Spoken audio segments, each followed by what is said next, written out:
साली आधी घरवाली। सिमरन की छोटी बहन विभा माँ के होते हुए भी सिमरन के ही पीछे लगी रहती थी। सिमरन, आ गई हो तो इसे खाना खिला दो।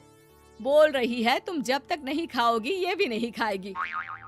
क्या है विभा, तुम खा लिया करो ना, मुझे ऑफिस से आने में देर हो जाती है। और कोई छोटी बच्ची तो हो नहीं तुम जो खाना भी नहीं खाती हो कि दीदी आएगी तो ही खाऊंगी। हाँ हाँ, छोटी बच्ची ही समझ लो। और एक बात, जब आपको पता है कि मैं आपके बिना नहीं खाती हूँ तो रोज रोज क्यों बोलती हो? अरे क्या है ये, दोनों बहनें कम माँ बेटी ज्यादा लगती हो। अरे दीदी की शादी हो जाएगी तब क्या करेगी बोल? जब होगी तब की तब देखेंगे। मैं तो दीदी के साथ ही रहूंगी हमेशा। दोनों की शादी ऐसे घर में कर देंगे जहाँ दो भाई हो। खैर, मामला आया गया हो जाता है। एक दिन सिमरन के पापा जब घर आते हैं। तुम लोगों के लिए अच्छी खबर है। वर्मा जी है ना मेरे दोस्त, उन्होंने सिमरन बेटी के लिए रिश्ता बताया है। बहुत अच्छा लड़का है, सिमरन को भी पसंद कर लिया है और कल वो लोग आ रहे हैं सिमरन को देखने अपने घर। सिद्धांत अपने माता पिता के साथ सिमरन को देखने आता है। उसे सिमरन अच्छी लगती है और शादी तय हो जाती है। सिद्धांत की माँ कहती है, अब तो हम लोग ले जाएंगे जल्द ही अपनी सिमरन को यहाँ से। अरे हाँ हाँ, क्यों नहीं, आपकी ही है अब तो हमारी बेटी। दूर खड़ी विभा सब सुन रही होती है। अब तो दीदी की शादी हो जाएगी, फिर तो वो चली जाएंगी। दीदी के बिना मैं कैसे रहूंगी? कुछ न कुछ तो करना ही होगा जिससे दीदी की शादी ही ना हो। सभी के जाने के बाद क्या शादी के बाद दीदी हम लोगों के साथ नहीं रहेंगी? अरे नहीं तो फिर क्यों रहेगी, शादी हो जाएगी तो अपने घर चली जाएगी ना। तो मैं भी जाऊंगी उनके साथ, मेरा भी सामान पैक कर देना। अरे कैसे बात कर रही हो विभा, दीदी के ससुराल छोटी बहन नहीं जाती। हाँ, कभी कभी जाकर मिलाना और रोज फोन पर भी बात कर लेना, ठीक है? नहीं पापा, आप तो जानते हैं मैं दीदी के बिना खाना भी नहीं खाती, ना ही मुझे उनके बिना नींद आती है। सिमरन बहन की बात सुनकर इमोशनल हो जाती है। अगले दिन से विभा खाना खाना छोड़ देती है। लोगों के लाख समझाने के बाद भी विभा ना खाती है ना ही सोती है। अंत में हार मानकर सिमरन सिद्धांत से मिलती है। सिद्धांत, मेरे मम्मी पापा ने बचपन से ही विभा और मुझे साथ रखा। वो मुझसे बहुत जुड़ी है। मुझे उसकी टेंशन रहेगी शादी के बाद, क्योंकि वो मेरे बिना नहीं रह सकती है। अरे ये तो छोटी सी बात है, वो हम लोगों के साथ हमारे घर में रह सकती है।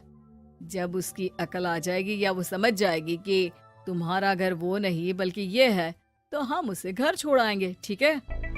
सिमरन खुश हो जाती है क्योंकि वो यही चाहती थी। वो माँ पिता से बात कर लेती है। अरे कैसी बात कर रही हो सिमरन, भला बेटी के ससुराल में हम छोटी बहन को कैसे भेज दे? जमाना क्या कहेगा? अरे तू पागल हो गया है, मना कर दे। इस शादी में इन लोगों का तो ये चलता ही रहेगा।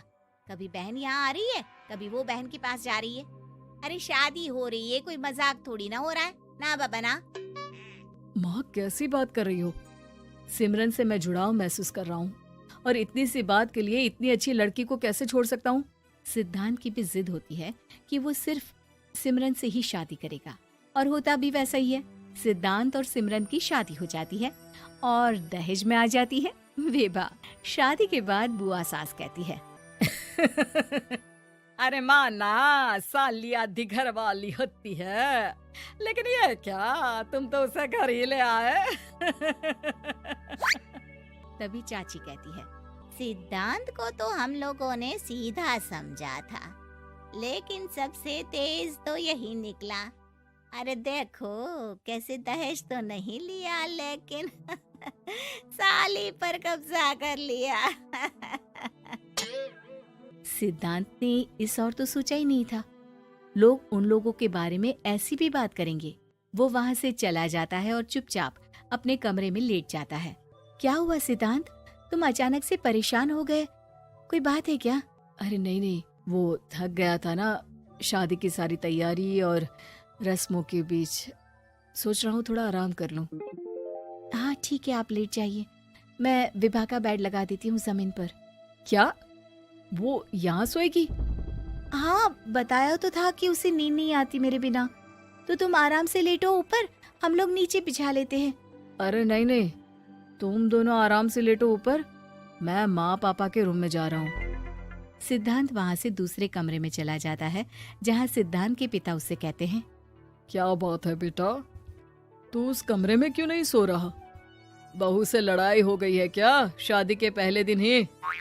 अब नहीं पापा, वो दोनों बहनों को बात करनी थी और मुझे नींद आ रही है, तो मैं यहाँ सोने चला आया। अगले दिन सिद्धांत तैयार होकर ऑफिस जाता है। ऑफिस में लंच के वक्त दोस्त कहता है, क्या बात है सिद्धांत, इतना सारा खाना एक ही दिन में? हाँ यार, वो सिमरन को खाना बनाने का शौक है तो उसी ने बनाया है। यार हम लोगों की तो सिर्फ एक ही बीवी है, इसकी तो दो है ना। सिद्धांत को गुस्सा आ जाता है। कैसी बात कर रहा है तू? अरे तू तो भाग्यशाली है जो बीवी के साथ साथ साली भी आ गई। अरे साली लोगों की तो आधी घरवाली होती है, तुझे तो पूरी की पूरी मिल गई। सिद्धांत का पारा अब 7वें आसमान में पहुंच जाता है। वो खड़ा होकर उस लड़के से लड़ने लगता है।